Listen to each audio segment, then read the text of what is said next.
Hi, എൻ്റെ പേര് Radhika. Radhika teacher എന്ന് വിളിച്ചാൽ മതി. ഞാൻ നിങ്ങൾക്ക് ഇന്ന് എടുക്കാൻ പോകുന്ന ക്ലാസ് ഇലക്ട്രിക് സർക്യൂട്ടിനെ കുറിച്ചാണ്. Basics of electric circuits. കുട്ടികളായിരിക്കുമ്പോൾ നിങ്ങൾ എല്ലാവരും ഒരു ബാറ്ററി, ഒരു ബൾബ്, 2 വയർ, ഇത് വെച്ച് കളിക്കാത്തവരായിട്ട് ആരും കാണത്തില്ല. ബാറ്ററിക്ക് നിങ്ങൾക്കറിയാം ഒരു പോസിറ്റീവ് ഭാഗമുണ്ട്, ഒരു നെഗറ്റീവ് ഭാഗമുണ്ട്. പോസിറ്റീവിൽ നിന്ന് നെഗറ്റീവിൽ നിന്ന് നിങ്ങൾ വയർ എടുത്ത് ബൾബ് കത്തിച്ചിട്ടുണ്ടാവും, ഇല്ലേ? ഏതൊരു ഇലക്ട്രിക് സർക്യൂട്ടിനെ അതിന്റെ സിംപ്ലസ്റ്റ് ഫോമിൽ നമുക്ക് ഈ 3 ഭാഗങ്ങൾ കൊണ്ട് ഡിഫൈൻ ചെയ്യാം. ഏറ്റവും അത്യാവശ്യമായ ഭാഗം സോഴ്സ്. ഈ സർക്യൂട്ടിന് നമ്മുടെ ബാറ്ററി. പിന്നെ രണ്ടാമത് അത്യാവശ്യമായുള്ള ഭാഗം ലോഡ്. മൂന്നാമത് നമ്മൾ ഉപയോഗിക്കുന്ന വയർ, അതിനെ ട്രാൻസ്മിഷൻ എന്ന് പറയും. സോഴ്സ്, എവിടെ നിന്നാണ് നമുക്ക് എനർജി ലഭിക്കുന്നത് അല്ലെങ്കിൽ എനർജി പ്രൊവൈഡ് ചെയ്യുന്നത്? സോഴ്സ്. ഏതൊരു എലമെന്റ് ആണോ എനർജി അബ്സോർബ് ചെയ്യുന്നത്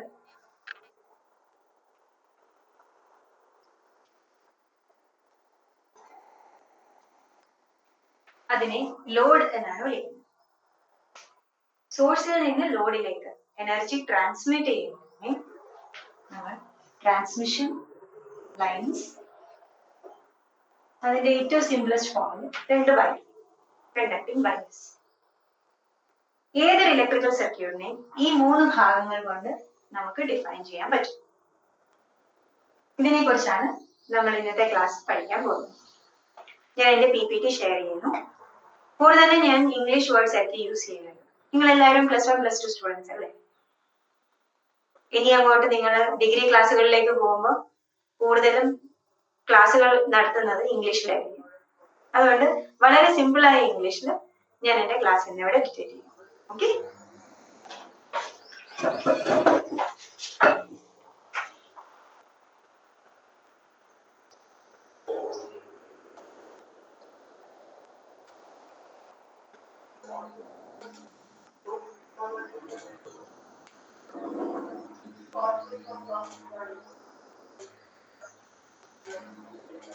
എല്ലാവർക്കും എന്റെ PPT കാണാമെന്ന് ഞാൻ വിശ്വസിക്കുന്നു.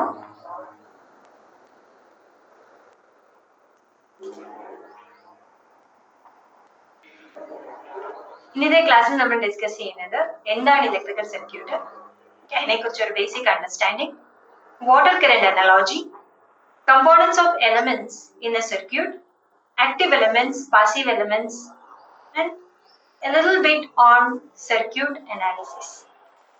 നമുക്ക് സ്റ്റാർട്ട് ചെയ്യാം. ഇതാണ് ഞാൻ ആദ്യം ഡിസ്കസ് ചെയ്ത circuit. Any electrical circuit is composed of mainly 3 components. One is the source, the second one is the transmission, and the third thing is the load. ഇതാണ് ഒരു സർക്യൂട്ടിന്റെ ഏറ്റവും സിംപ്ലസ്റ്റ് റെപ്രസെന്റേഷൻ.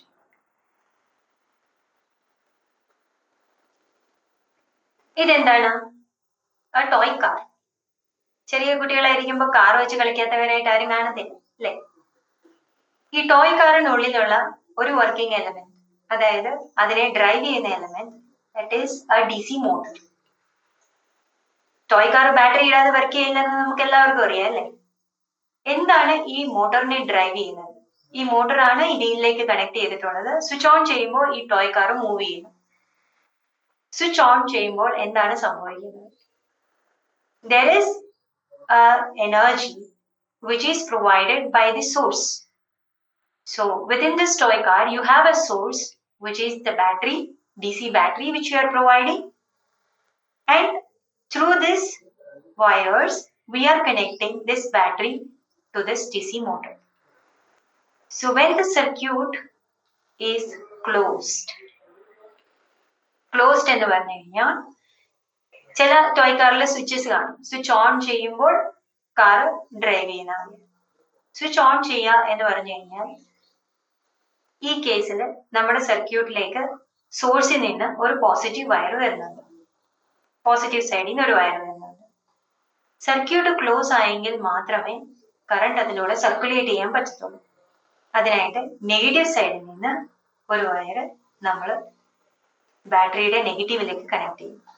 പോസിറ്റീവിലൂടെ വരുന്ന ഇലക്ട്രോൺസ് ക്ലോസ്ഡ് ആയിരിക്കുന്ന സ്വിച്ചിൽ ലോഡിൽ ചെന്നിട്ട്, ഈ കേസിൽ ലോഡ് നമ്മുടെ DC മോട്ടറാണ്, ലോഡിൽ നിന്ന് വീണ്ടും ഒരു നെഗറ്റീവ് വയർ വഴി അത് സോഴ്സിലേക്ക് തിരിച്ചു വരും. എങ്കിൽ മാത്രമേ ഒരു സർക്യൂട്ട് കംപ്ലീറ്റ് ആവുന്നുള്ളൂ.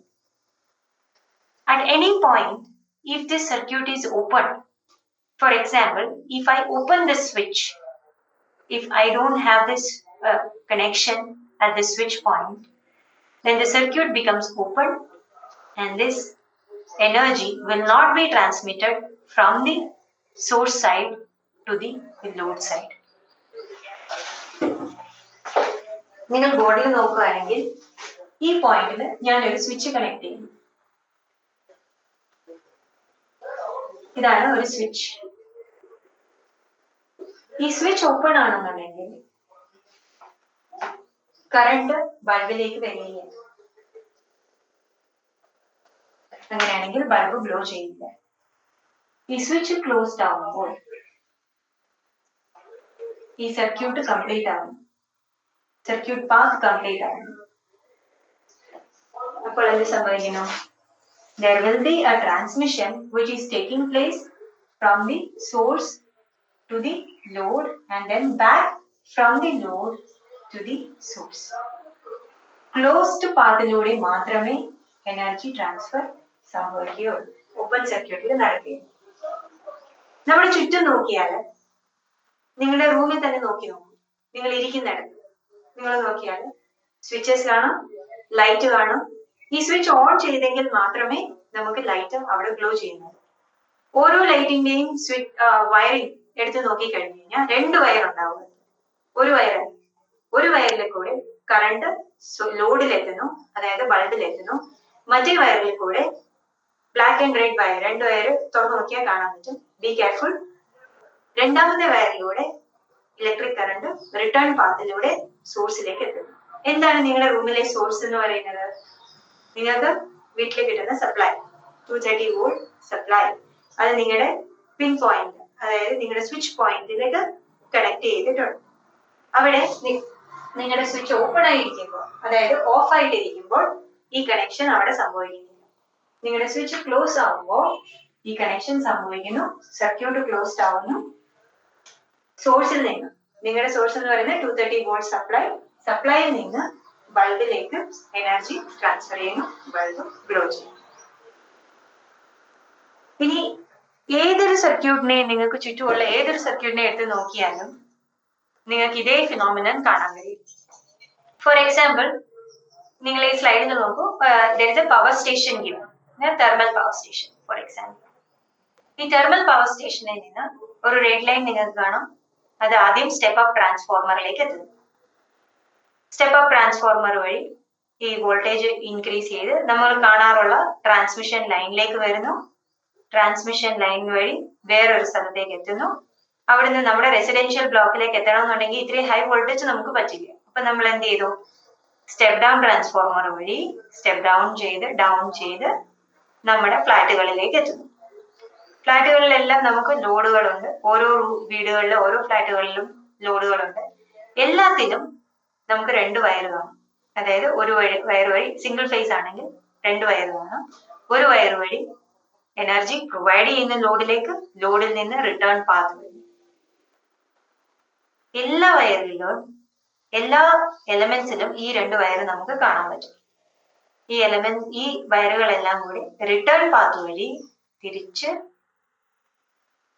നമ്മുടെ പവർ സ്റ്റേഷനിലേക്ക് എത്തുന്നു. If you follow my mouse, you can see that how this return path is coming back to the load.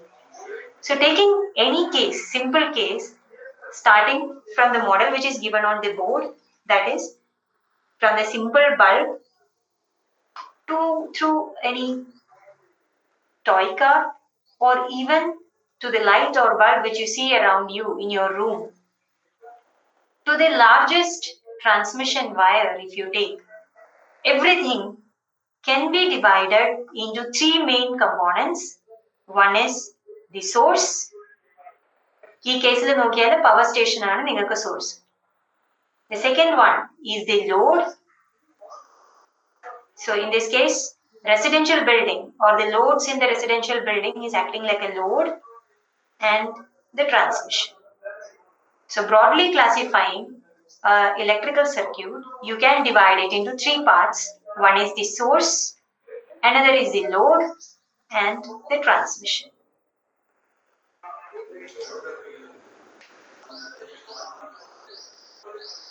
Now let us see a water current analogy for an electrical circuit.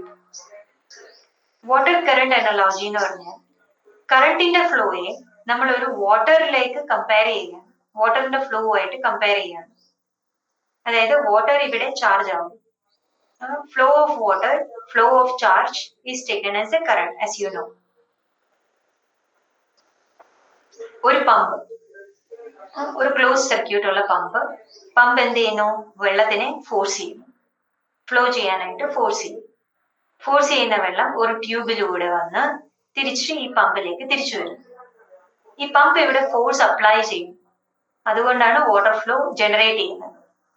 പമ്പിന് equivalent ആയിട്ടുള്ള electrical സർക്യൂട്ടിലെ പാർട്ടാണ് source. അതായത് ഇപ്പം നമ്മളെടുത്ത simple കേസിലെ battery എന്ത് ചെയ്യുന്നു?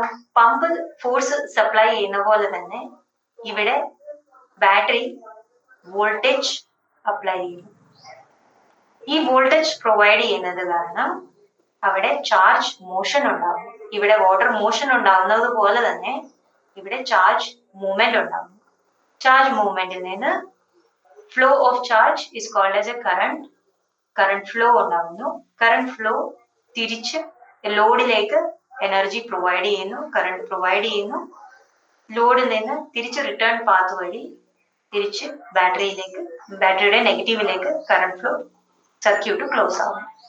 എങ്ങനെ ഒരു പമ്പിനകത്ത് വാട്ടർ സർക്കുലേഷൻ നടക്കുന്നു, അതേപോലെ തന്നെ എങ്ങനെ ഒരു ഇലക്ട്രിക്കൽ സർക്യൂട്ടിൽ കറണ്ടിന്റെ ഫ്ലോ ഉണ്ടാവുന്നു. ഇനി ഇവിടെ ഈ ട്യൂബിനെ, നിങ്ങൾക്ക് ഇവിടെ വാട്ടർ ട്യൂബ് കാണാം അല്ലെ? ആ വാട്ടർ ട്യൂബിനെ ഒരു പോയിന്റിൽ, അതൊരു റബ്ബർ ട്യൂബ് ആണെന്ന് വിചാരിക്കുക. ആ റബ്ബർ ട്യൂബിനെ ഞാൻ ഒരു പോയിന്റിൽ പിടിച്ച് നല്ലതായിട്ട് ഇങ്ങനെ പ്രസ് ചെയ്യും. അങ്ങനെ പ്രസ് ചെയ്താൽ എന്ത് സംഭവിക്കും? ആ പോയിന്റിൽ പ്രഷർ ഇൻക്രീസ് ചെയ്യും അല്ലെ? നിങ്ങൾക്ക് ഫീൽ ചെയ്യും. നന്നായിട്ട് പ്രസ് ചെയ്യും. അപ്പൊ അവിടെ എന്തുണ്ടാവും? വാട്ടർ ഫ്ലോയ്ക്ക് ഒരു റെസിസ്റ്റൻസ് ഉണ്ടാവും, അവിടെ വാട്ടർ ഫ്ലോ കുറയും. അതേപോലെ തന്നെയാണ് നമുക്ക് ഈ സർക്യൂട്ടിൽ കാണുന്ന റെസിസ്റ്റൻസ്, ആർ എന്ന് പറയുന്ന കമ്പോണന്റ്. അത് അതിന്റെ പേര് തന്നെ റെസിസ്റ്റൻസ് എന്നാണ്. കാരണം it resist the flow of charges or it resist the flow of current. ഇതുവഴി ഉള്ള കറണ്ടിന്റെ ഫ്ലോയെ അത് റെസിസ്റ്റ് ചെയ്യുന്നു. പ്രഷർ ഇവിടെ അപ്ലൈ ചെയ്യുന്നതിന് ഈക്വലന്റ് എന്ന് പറയുന്നത് ഇലക്ട്രിക്കൽ സർക്യൂട്ടിലെ വോൾട്ടേജ് എന്ന് പറയും. അത് അല്ലെങ്കിൽ പൊട്ടൻഷ്യൽ ഡിഫറൻസ്. റെസിസ്റ്റൻസിന് അക്രോസ് ആയിട്ട് ഒരു പൊട്ടൻഷ്യൽ ഡിഫറൻസ് ഉണ്ടാവുന്നു, കറണ്ട് ഫ്ലോ റെസിസ്റ്റ് ചെയ്യുന്നു. എങ്ങനെ ഇവിടെ ഒരു പ്രഷർ ഉണ്ടാവുന്നു, വാട്ടർ ട്യൂബിൽ ഒരു പ്രഷർ അപ്ലൈ ഉണ്ടാവുന്നു, അതേലെ ഒരു പ്രഷർ ഡിഫറൻസ് ഉണ്ടാവുന്നു ഈ പോയിന്റിൽ നിന്ന് ഈ പോയിന്റ് വരെ, അതേപോലെ റെസിസ്റ്റൻസ് ഒരു പൊട്ടൻഷ്യൽ ഡിഫറൻസ് ഉണ്ടാകുന്നു ഈ പോയിന്റിൽ നിന്ന് ഈ പോയിന്റ് വരെ. ഈ പൊട്ടൻഷ്യൽ ഡിഫറൻസ് ആണ് ഈ ലോഡ് യൂട്ടിലൈസ് ചെയ്യുന്ന എനർജി. ഇവിടെ ബാറ്ററി ഒരു സോഴ്സ് ആയിട്ട് ആക്ട് ചെയ്യുന്നു, ബാറ്ററി എനർജി പ്രൊവൈഡ് ചെയ്യുന്നു. ഈ റെസിസ്റ്റൻസ് ഈ പ്രൊവൈഡ് ചെയ്യുന്ന എനർജി, കറണ്ടിനെ അബ്സോർബ് ചെയ്തുകൊണ്ട് ആ എനർജിയെ യൂട്ടിലൈസ് ചെയ്യുന്നു. പക്ഷെ ഈ കറണ്ട് ഫ്ലോ കംപ്ലീറ്റ് ആവണമെന്നുണ്ടെങ്കിൽ, അതായത് ഈ പമ്പ് വീണ്ടും വർക്ക് ചെയ്യണമെന്നുണ്ടെങ്കിൽ വാട്ടർ തിരിച്ച് പമ്പിലേക്ക് എത്തണം. അതുകൊണ്ട് കറണ്ട് സർക്യൂട്ട്, അതേപോലെ തന്നെ സർക്യൂട്ട്, ഇലക്ട്രിക്കൽ സർക്യൂട്ട് കംപ്ലീറ്റ് ആവണമെന്നുണ്ടെങ്കിൽ കറണ്ട് തിരിച്ച് അതിന്റെ റിട്ടേൺ പാത്തിലൂടെ ബാറ്ററിയിലേക്ക് സർക്കുലേറ്റ് ചെയ്യണം. എവിടെയെങ്കിലും ഈ സർക്യൂട്ട് ഓപ്പൺ ആണെന്നുണ്ടെങ്കിൽ imagine that there is a breakage in this tube. Suppose if there is a breakage in this tube, what will happen? The water will flow out and the pump will not work. There won't be any load transferred to this point. There won't be any water transferred to this point. Similarly, if there is a switch provided over here and the switch is open at any point, then the current flow will not happen and there won't be any potential across this resistor. For example, you can see this diagram. So considering a valve, so valve is an equivalent representation of a switch in an electrical circuit. So if the valve is closed, there won't be any water circulating through this pump. It will be blocked over here. Okay. Similarly, if the switch is open over here, there won't be any current flowing through this and completing the circuit. So this kind of representation of the electrical circuit in analogous to a pump. ഒരു പമ്പിന് water പമ്പിന്റെ equivalent ആയിട്ട് represent ചെയ്യുന്നതിന് water current analogy എന്ന് പറയും. ഇവിടെ charge represent ചെയ്യുന്നത് amount of water ആണ്, voltage represent ചെയ്യുന്നത് വാട്ടർ പ്രഷർ ആണ്, കറന്റ് റെപ്രസെന്റ് ചെയ്യുന്നത് വാട്ടർ ഫ്ലോ ആണ്. ഈ പമ്പ് കൺസർവേഷൻ ഓഫ് ലിക്വിഡ് അല്ലെങ്കിൽ amount of conservation of matter represent ചെയ്യുമ്പോൾ നമ്മുടെ സർക്യൂട്ടിൽ conservation of charge. Okay.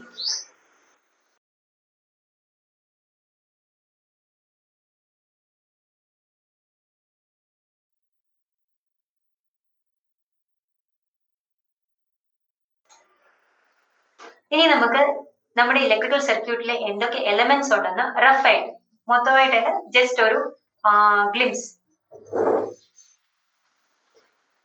Basic circuit elements are classified into two types. One is active element, another is passive element. വളരെ simple ആണ്. Active element എന്ന് പറയുന്നത് നമ്മുടെ source ആണ്, എനർജി പ്രൊവൈഡ് ചെയ്യുന്ന എലമെന്റ് ആണ്. പാസീവ് എലമെന്റ് എന്ന് പറയുന്നത് എനർജി അബ്സോർബ് ചെയ്യാം, എനർജി ഹീറ്റ് ആയിട്ട് ഡിസിപ്പേറ്റ് ചെയ്യാം, അല്ലെങ്കിൽ സ്റ്റോർ ചെയ്യും. എനർജി സ്റ്റോർ ചെയ്തിട്ട് റിലീസ് ചെയ്യുന്ന എലമെന്റ്സും ഉണ്ട്. ഇതെല്ലാം പാസീവ് എലമെന്റ്സ് ആണ്. Simple examples of active elements are voltage source and current sources.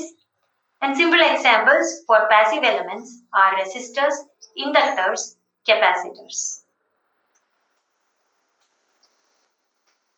ഇനി ചില റിയൽ ലൈഫ് നിങ്ങൾ കണ്ടിട്ടുള്ള ചില കാര്യങ്ങളെ നമുക്ക് ആക്റ്റീവും പാസീവും ആയിട്ട് ക്ലാസിഫൈ ചെയ്ത് നോക്കാം. നമ്മൾ പറഞ്ഞു ആക്റ്റീവ് ആയിട്ടുള്ള എലമെന്റ്.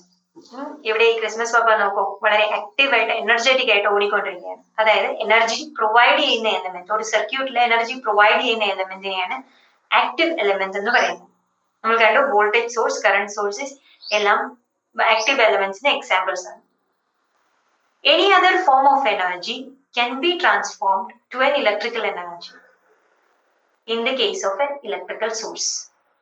ഒരു ഇലക്ട്രിക്കൽ സർക്യൂട്ടിൽ നമ്മൾ സോഴ്സ് എന്ന് പറയുന്നത് എപ്പോഴും ഇലക്ട്രിക്കൽ സോഴ്സ് ആയിരിക്കും.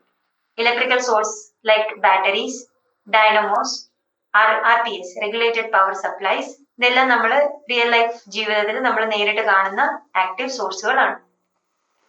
ബാറ്ററിയുടെ കേസിലാണെങ്കിൽ chemical energy is converted to electrical energy. Dynamo or a generator, mechanical energy is transformed to electrical energy. Even a regulated power supply is an example where your electrical power is converted to another form of electrical power according to your need. അതായത് fixed ആയിട്ടുള്ള electrical പവറിനെ നമ്മൾ variable ആയിട്ടുള്ള electrical power ആക്കാനും AC പവറിനെ DC power ആക്കി convert ചെയ്യാനും ഒക്കെ നമുക്ക് റെഗുലേറ്റഡ് പവർ സപ്ലൈസ് യൂസ് ചെയ്യും. ഏത് വാല്യൂവിലാണ് നമുക്ക് ആവശ്യം അതനുസരിച്ച് റെഗുലേറ്റ് ചെയ്ത് ഇലക്ട്രിക്കൽ സോഴ്സ് നമുക്ക് ഉണ്ടാക്കാനായിട്ട് RPS യൂസ് ചെയ്യും. ഇതെല്ലാം നമ്മുടെ റിയൽ ലൈഫിൽ നമ്മൾ കാണുന്ന സോഴ്സിന്റെ എക്സാമ്പിൾസ് ആണ്. ബാറ്ററീസ്, ഈ ബാറ്ററി ഒക്കെ നിങ്ങൾ റെഗുലർലി നിങ്ങൾ കാണുന്ന സോഴ്സുകളാണ്. ഇതെല്ലാം കെമിക്കൽ എനർജി ടു ഇലക്ട്രിക്കൽ എനർജിയാണ്. ഇതെല്ലാം ഇലക്ട്രിക്കൽ സർക്യൂട്ടിലെ ഒരു ആക്റ്റീവ് എലമെന്റ് ആണ്, പ്രൊവൈഡ്സ് എനർജി. ഇനി പാസീവ് എലമെന്റ്സ് എന്താണ്? ആക്റ്റീവ് എലമെന്റ്സ് പ്രൊവൈഡ് ചെയ്യുന്ന എനർജിയെ കംപ്ലീറ്റ് ആയിട്ട് അബ്സോർബ് ചെയ്തുകൊണ്ട് പാസീവ് ആയിട്ട് റെസ്റ്റ് ചെയ്യുന്ന എലമെന്റ്സ്. അവർ വെറുതെ റെസ്റ്റ് ചെയ്യല്ല കേട്ടോ, അവർ എനർജി അബ്സോർബ് ചെയ്യുന്നുണ്ട് ഓക്കെ, പ്രൊവൈഡ് ചെയ്ത എനർജി അബ്സോർബ് ചെയ്യുന്നുണ്ട്, പ്രൊവൈഡ് ചെയ്ത എനർജിയെ സ്റ്റോർ ചെയ്യുന്നുണ്ട്, പ്രൊവൈഡ് ചെയ്ത് ആ സ്റ്റോർ ചെയ്ത എനർജിയെ ചിലപ്പോൾ റിലീസ് ചെയ്യുകയും ചെയ്യും അത്യാവശ്യം വന്നു കഴിഞ്ഞു. അതിന്റെ examples in our daily life we see resistors, capacitors, inductors. Resistors നമ്മൾ കണ്ടു. റെസിസ്റ്റൻസ് എന്ന് പറയുന്നത് എന്താണ്? ഇലക്ട്രിക്കൽ കറണ്ട് ഫ്ലോയെ ഒപ്പോസ് ചെയ്യുന്ന, അതായത് റെസിസ്റ്റ് ചെയ്യുന്ന ഒരു എലമെന്റ് ആണ് റെസിസ്റ്റർ. അവിടെ കറണ്ട് ഫ്ലോയെ റെസിസ്റ്റ് ചെയ്യുന്നു. റെസിസ്റ്റ് ചെയ്യുമ്പോൾ എന്ത് സംഭവിക്കുന്നു? അത് എനർജിയെ ഡിസിപ്പേറ്റ് ചെയ്യും. ഹീറ്റ്, ഏതൊരു സർക്യൂട്ടിലും ഹീറ്റ് എനർജി ഡിസിപ്പേറ്റ് ചെയ്യുന്നുണ്ടെങ്കിൽ അതിന്റെ ഇക്വലന്റ് റെപ്രസെന്റേഷൻ ആണ് resistor. Resistor opposes or restrict the flow of current. The amount of opposition is called as its resistance. Resistance എന്ന് പറയുന്നത് എത്രത്തോളം ഒപ്പോസ് ചെയ്യുന്നു അതിനെ നമ്മൾ resistance എന്ന് പറയുന്നു. Unit of resistance is in terms of ohms. Capacitor, ഇവിടെ നിങ്ങൾക്ക് താഴെ ഡയഗ്രാം കാണാം. Capacitor is used to store and release electrical charge. Capacitor energy store ചെയ്യാനും റിലീസ് ചെയ്യാനും ഉപയോഗിക്കുന്നു. ഒരു സിമ്പിൾ ഫോം പറയുകയാണെന്നുണ്ടെങ്കിൽ റീചാർജബിൾ ബാറ്ററീസ് കപ്പാസിറ്റേഴ്സ് ആണ്. എനർജി സ്റ്റോർ ചെയ്യാനും ആ സ്റ്റോർ ചെയ്ത എനർജിയെ റിലീസ് ചെയ്ത് എലമെന്റ്സിലേക്ക് കൊടുക്കാനും കപ്പാസിറ്റേഴ്സ് യൂസ് ചെയ്യുന്നു. Ability to store charge is referred to as its capacitance and is measured in farads. Capacitors store energy in the form of electric field, whereas inductors, അതായത് third element നമ്മൾ എടുത്താൽ inductors എന്ന് പറഞ്ഞു കഴിഞ്ഞാൽ ഏതിലും ഉള്ള വൈൻഡിങ്സിനെയാണ് inductor ആയിട്ട് represent ചെയ്യുന്നത്. Inductors stores energy in the form of magnetic field.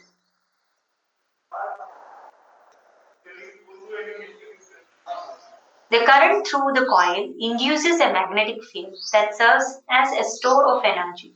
Inductance is measured in terms of Henry. നമുക്ക് ഇവരെ കുറിച്ച് കുറച്ചുകൂടെ ഡീറ്റെയിൽഡ് ആയിട്ട് ഒന്ന് നോക്കാം. റെസിസ്റ്റർ റിയൽ ലൈഫിൽ പ്യൂർലി റെസിസ്റ്റീവ് ആയിട്ടുള്ള എലമെന്റ്സ് എന്ന് നമുക്ക് പറയാവുന്നതാണ്. ഒന്ന് ഇൻകാൻഡിസെന്റ് ബൾബ്സ്, അതിന്റെ ആക്ഷൻ കംപ്ലീറ്റ് ആയിട്ടും കറണ്ടിനെ റെസിസ്റ്റ് ചെയ്യുക എന്നുള്ളതാണ്. റെസിസ്റ്റ് ചെയ്യുന്നത് വഴി എനർജി റിലീസ് ചെയ്യുന്നു in the form of light. ഏത് എലമെന്റ് ആണ് നമ്മളിവിടെ യൂസ് ചെയ്യുന്നത് അതിനെ ഏത് ഗ്യാസ് വെച്ച് കവർ ചെയ്യുന്നു അതിനെ ബേസ് ചെയ്ത് നമുക്ക് ലൈറ്റ് എനർജി ജനറേറ്റ് ചെയ്യുന്നു. Element emits heat.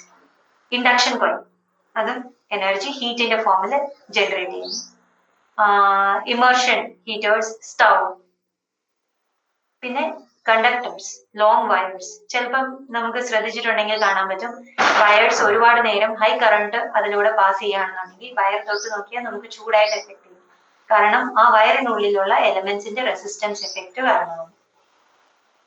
റെസിസ്റ്റൻസ് എന്ന് പറയുന്നത് കറണ്ടിനെ റെസിസ്റ്റ് ചെയ്യാനുള്ള പ്രോപ്പർട്ടി ആണെന്നുണ്ടെങ്കിൽ അതിന്റെ നേരെ ഓപ്പോസിറ്റ് ആയിട്ടുള്ള ഇൻവേഴ്സ് ഓഫ് റെസിസ്റ്റൻസ് ആണ് കണ്ടക്ടൻസ്. ഓമിന്റെ ഇൻവേഴ്സ് യൂണിറ്റ് ആണ് കണ്ടക്ടൻസിന് യൂണിറ്റ് ആയിട്ടുള്ളത്. ഇൻഡക്ടർ നമ്മുടെ ഡെയിലി ലൈഫിൽ നമുക്ക് ചുറ്റും കാണാൻ പറ്റുന്ന ഏതൊരു വൈൻഡിങ്സും ഇതുപോലെ കോയിൽ ആയിട്ടുള്ള ഏതൊരു വൈൻഡിങ്സിലും ഇൻഡക്ടൻസ് ഇഫക്റ്റ് ഉണ്ട്. ചെറിയ ചെറിയ ഇൻഡക്ടേഴ്സ്, ഇത്രയും ചെറിയ ഇൻഡക്ടേഴ്സ് നമ്മൾ ലാബിൽ യൂസ് ചെയ്യുന്ന വൈൻഡിങ്സ് മുതൽ വലിയ ഇൻഡക്ടേഴ്സ്, അതായത് മോട്ടോഴ്സിൽ കാണുന്ന AC മോട്ടോർ, DC മോട്ടോർ, നമ്മൾ പമ്പിൽ കാണുന്ന, നമ്മുടെ വീട്ടിലെ ഇമോഷൻ പമ്പിൽ കാണുന്നത്, നമ്മുടെ വീട്ടിലുള്ള മിക്സിക്കകത്ത് കാണുന്നത്, നമ്മുടെ വീട്ടിലുള്ള നിങ്ങൾക്ക് ട്യൂബ് ലൈറ്റ് ഉണ്ടെന്നുണ്ടെങ്കിൽ ട്യൂബ് ലൈറ്റിലുള്ള ചോക്കിൽ ഉള്ള വൈൻഡിങ്സ്, ഇതെല്ലാം തന്നെ ഇൻഡക്ടൻസിനെ റിഫ്ലക്ട് ചെയ്യുന്നു. ഇതൊരു ട്രാൻസ്ഫോർമർ, ചെറിയ ട്രാൻസ്ഫോർമർ. ട്രാൻസ്ഫോർമർ എന്ന് പറയുന്നത് പ്യൂർലി ഇൻഡക്റ്റീവ് ആയിട്ടുള്ള എലമെന്റ് ആണ്. അതും ഒരു ഡെയിലി ലൈഫ് എക്സാമ്പിൾസ് ആണ് inductance.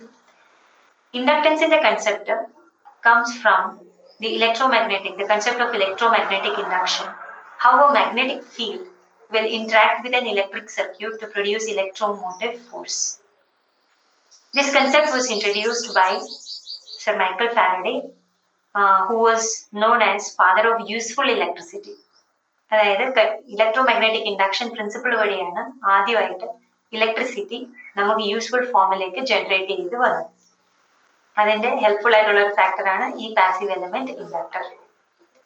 Inductor also stores energy in the form of magnetic field. The fundamental operating principles of transformers, inductors, electrical motors, generators, solenoids, everything lies with respect to the electromagnetic induction. Capacitors. Capacitance is a ratio of magnitude of charge on either conductor plate to the magnitude of the potential difference between the conductor plates.